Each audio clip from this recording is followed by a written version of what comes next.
BYOL. I can finally tell you what that means, and it stands for Bring Your One Light. That's right, folks. The 3-light setup that only requires one light. This is when basically you're shooting outdoors. We've shown you so many different techniques, and now I want to take a moment just to analyze this scene and kind of talk about how scenes like this, when we're shooting outdoors, we already have 2 different light sources. At a minimum, we have 2 different light sources already set up for us. All we need to do is just simply place our model and frame to utilize what's already there, and then add our one light to be basically our 3rd light in our scene. So this is really kind of we have a shot here that looks like we use 3 different lights to achieve, when in reality we're just positioning the model, we're using the sun, we're using a fill, we're using our one light to create our final look. Okay, so how do we approach this scene? Now, this was right after we shot those images where we basically showed you how to add to existing light. Okay, so I already had my Bolt VB22s. There was 2 of them set up with a single battery pack on my boomstick, my big boomstick, and I had my Profoto RFI speed ring with my 3-foot Octa already ready to go. Okay, so we used that for that last tutorial. So I was already set. Now I also had the Sigma 120-300. It's a telephoto lens that I had on loan from Sigma, and it's an absolutely incredible lens. It's massive though, it's huge. So when I turned around from shooting that other tutorial, basically, when we turned around from shooting those other shots where we're adding to the existing light, I saw the sun was starting to take this approach behind the mountains, where it's basically lighting the backside of all these cactuses, or cacti? Cacti? That sounds weird. Why does that sound so funny? Cacti. Okay, so it was lighting the backside of all the cactuses or cacti. Perhaps one of you can tell me which one is the correct term. I'm going to say cacti though, because it sounds absolutely awesome. So when I saw that, I was like, you know, within about half hour to an hour, the sun's going to get low enough where it's really going to backlight and create a beautiful scene. And then I'm going to go and get Yvette changed. We're going to go into a red dress and we're going to place her right in that scene. So I kind of had that in mind. Now, when we finished up that shoot, we did just that. We had Yvette change into a red dress. We used kind of that gold jewelry because I thought it looked really cool. Had her stand out in the middle of the cacti. And then I put the 120-300 millimeter lens onto my 5D Mark III. Now, you don't have to use that lens. If you have a 7200 like this one, this is the Canon 7200, or if you have a Tamron 7200, you can use that. Zoom in to 200 millimeters is going to give you a very similar effect. But why did I want to zoom in to 200 millimeters? Or 300 on that one?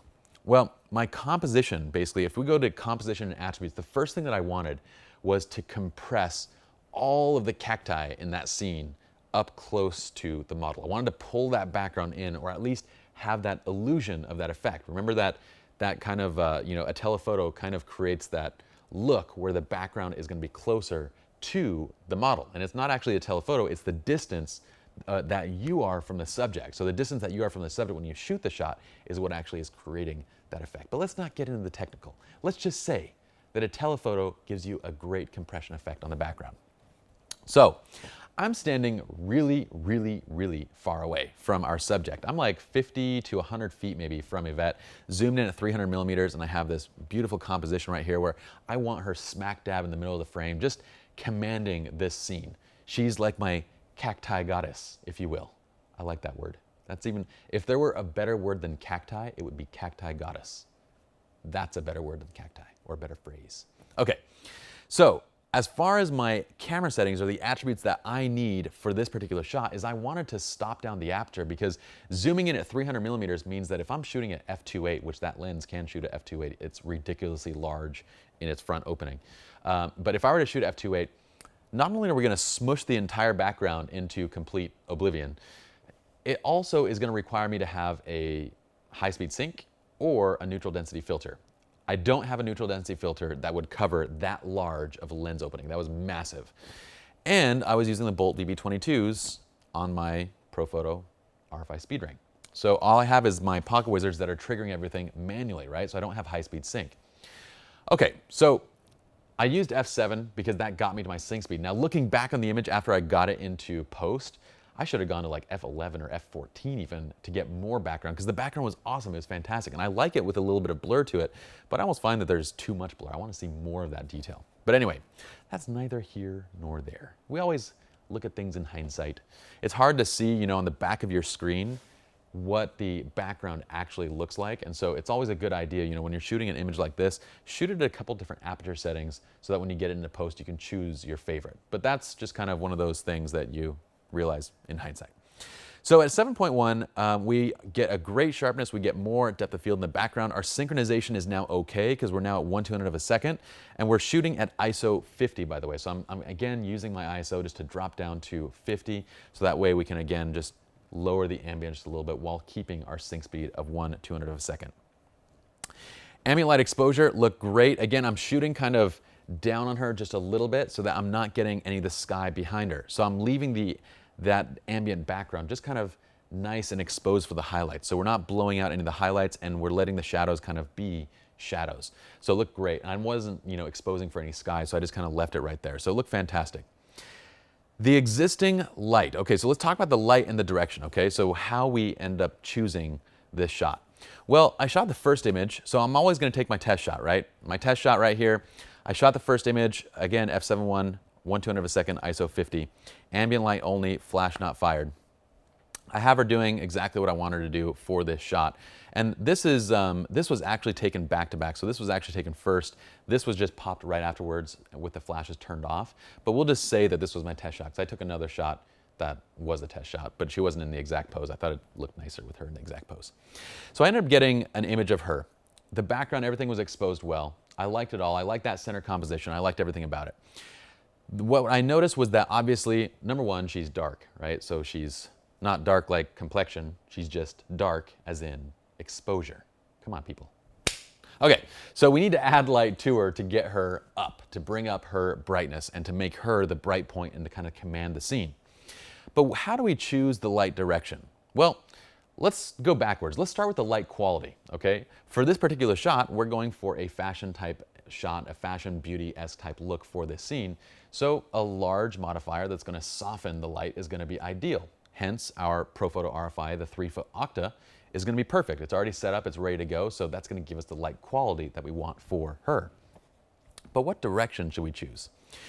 Well, you notice how we have this beautiful rim kind of coming along there. We have a hair light, we have like a little edge light on this side, and we have a great outline on this side. So you see how that we don't really have that same outline on this side of her body? If I were to light from the opposite side, if I were to light from left to right, we're gonna kill this rim light right there, basically. You're not gonna really notice it because we're flashing directly over that side essentially. So the transition, the edge there is not gonna be nearly as dramatic. In addition, I don't want to kill the hair light on this side either, that beautiful kind of edge light. And we can see that there is an existing fill light. So our second light in the scene, our first light is the obvious one, right? It's the sun. The second light is our fill. The fill is coming from the ground, it's coming from the sky, it's coming from whatever's in front of her that's lit up. That is the fill that we have. And if there were a direction to that fill, it looks very flat overall, but if there was a direction to it, I'd say that it's slightly coming from right to left. And the reason why is that shadow on her nose right there. You see that shadow on her nose? You see how her face dips into shadow just a little bit more right here? We have a shadow right underneath the chin there. So boom, right away I know, okay, I have an existing fill direction. I just need to amplify that fill to make it my main light, right? So then I bring the ProPhoto RFI Octa just right off to the right side. We have it on our boomstick, our big boomstick, and we give it a big boom. So with this kind of a shot, we're gonna light from the right side. The Octa is held just out of frame, and what's beautiful about this is I can have that so close to the subject, right? I can bring that light just directly in. You're gonna need at least 250 up to 500 watt seconds of light for a shot like this, depending on. So what we're saying is that you're gonna need at least 1 medium strobe up to 2 medium strobes to get enough light on her, depending on 1, the modifier that's being used, and on 2, did I do 1? Yeah. 1, the modifier being used, and 2, the distance of that modifier to your subject, okay? So we get this beautiful look. We're shooting at 6,000 degrees Kelvin. Again, I like that. I generally like to start off warmer because it's typically the way that my style, my images like to go in post. So I start off at 6,000 Kelvin. It looks great. I don't need to do anything to it. Framing, we put the model dead center because we want her to command that entire scene, want her to draw attention and just make this dead and threatening desert scene just come alive. And so that's kind of the whole concept to it. She's my cacti goddess, for goodness sake. So we gotta put her in the middle because a goddess cacti goddess belongs in the middle of a picture. I don't know. Okay. Next, analyze, watch the shadows and the highlights and reflected light coming off of bright clothing and jewelry. So you can see actually on both these shots, it's a little bit easier to see on the shot on the left that the sun is actually bouncing off of her dress and providing like a red fill. Not providing because it's not something that we want, but it's giving us a red fill on her arm right there. That's something that we're gonna have to fix in Photoshop unless you can move her body into a position where it still looks good and we don't have that on there. You can bring the hands up or whatever, but I like this pose. I like the casualness of it. And so I wanted to leave her arm there and slightly behind her body, which is just gonna give us that red light there. But just keep that in mind and just know that you'll have to fix stuff like that in Photoshop. You'll kind of do skin corrections and whatnot. This is actually just the final image. There's no Photoshop done to this image. So you're looking at them directly out of camera, just side-by-side comparison. So again, with 2 Bolt VB22s, we're shooting at around 1/2 power. If you're using the ProPhoto B2, you're gonna be shooting 1/1 power unless you have 2 of them stacked. Either way, you're gonna need roughly 250 to 500 watt-seconds worth of juice to get her properly lit up.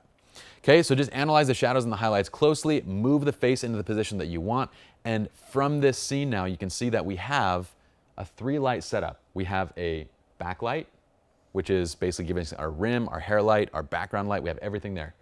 We have a fill that's filling in the shadows, and we have a main light, which is our, of course, main light on our subject there. So a 3-light setup with only bringing, did I say with? A 3-light setup with only bringing 1 light to our shoot. Now in the next tutorial, we're gonna take a look at the scene and just look at how we can control the fill light to whatever extent that we want using shutter speed. So let's go to that video now.